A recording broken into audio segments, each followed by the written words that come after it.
Ito mga boss, gagawa tayo dito ng switch, super switch, super switch. So switch mga bossing, gamit yung lagaring bakal mga boss. Ang ginagamit ko is yung Hoyoma, Japan, kasi kahit mabali-bali ko hindi siya napuputol, hindi siya nagka-crack ganun. Ayan mga boss. Pag bibili kayo yung Hoyoma, Hoyoma mga boss ha. So, puputulin nyo lang ito mga boss. Bali ito, magiging apat na ito. Ito. Tignan nyo. O yan o.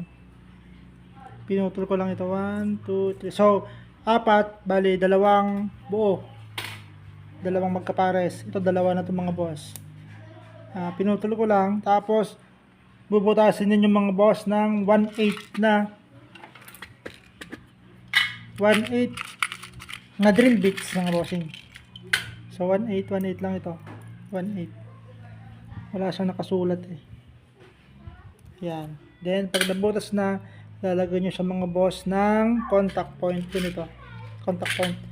Mangyari yan mga bossing, parang ganito na siya. Yan.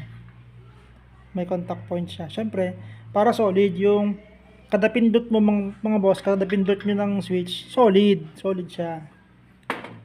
Tapos, isa pang tip, kailangan ninyong tanggalan ng coat ng pintura. Yan.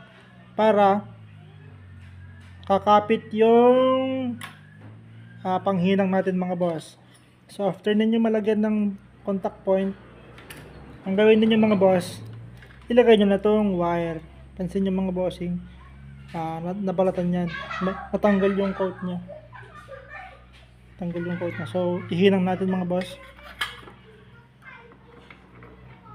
So, dito, siguro i-cut ko na lang yung mga hindi importanteng part, mga bossing, para mas mabilis yung video. So, ito, hinangin natin. Siya nga pala mga boss, pag napadaan ka sa ating video, baka pwede naman pa-like, pa-share. Pwede ka rin mag-comment, ganyan mga boss. Siya nga pala mga boss, pati na rin yung YouTube natin, YouTube channel, baka pwedeng pa-subscribe naman mga bossing. Ayan. So, ihinang natin. Nasira kasi yung panghinang natin na isa. Sa paghinang, alam nyo na yan mga boss. Alam nyo na yan. Hindi ko na kailangang ituro. So, antayin nyo lang tumigas. Yan. So, okay na siya. Yung isa naman.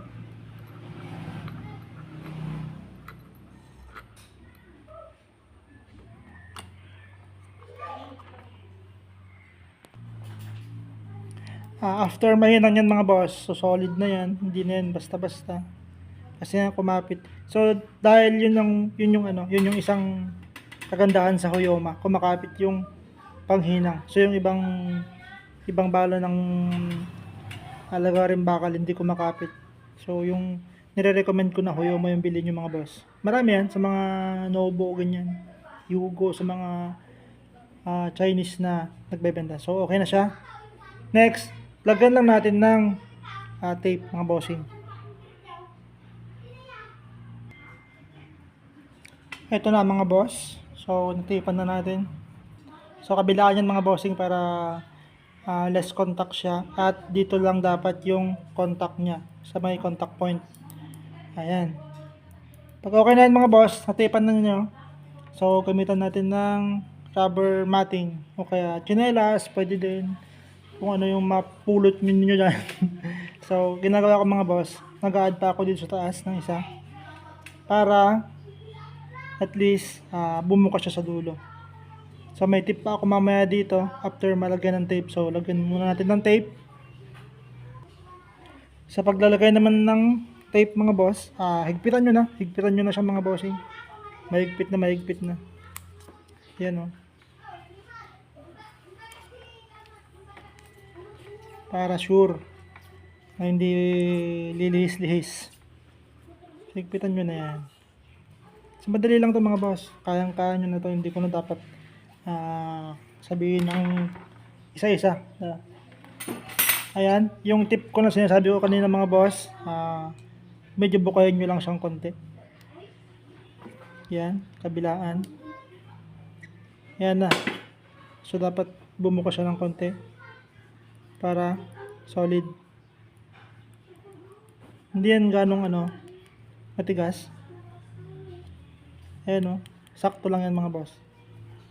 Lalo mamaya pag nalagyan na ng plastic. So, lagyan na natin, yung pinakahuling step nito mga boss, lagyan na natin ng black canvas. So, yan. Ito may black canvas tayo dito. Siguro hindi ko na ikakat kasi malapit ang matapos. Ayan tinabasan ko lang ng ganyan konti para eksakto siya mamaya kapag pinaikot na. Yan.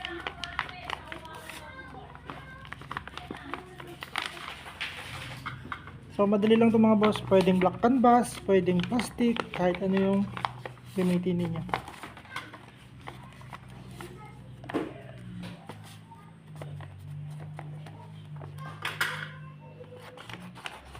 Yan. Sa kapal naman mga boss, yung kapal nung black canvas, bahala na kayo. Walang problema dyan mga bossing. Kahit manipis, kahit makapal, okay lang. Discard nyo na. So last natin, lagyan natin ng tape. Meron na pala akong nito mga boss. Dati, tutorial. Pero ulitin natin kasi natabunan na. Hindi na nire-recommend ni YouTube saka ni Facebook.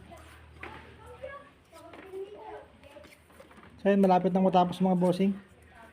Tape lang yung ginagamit natin dito. Pwede yung goma, pwede yung tape, pwede lang. Discard nyo na, wala namang tama, wala namang, kumbaga wala namang mali.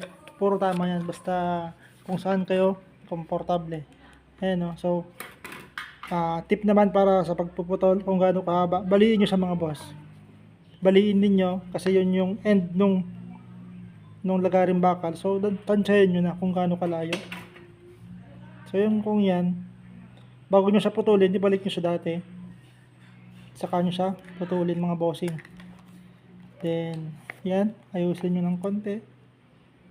Tapos, kumbaga, gawin yung smooth. Yun. Ayan na mga boss. Tapos na.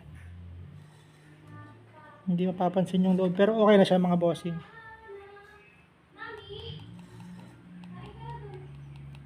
Alright mga boss. Sana nakatulong.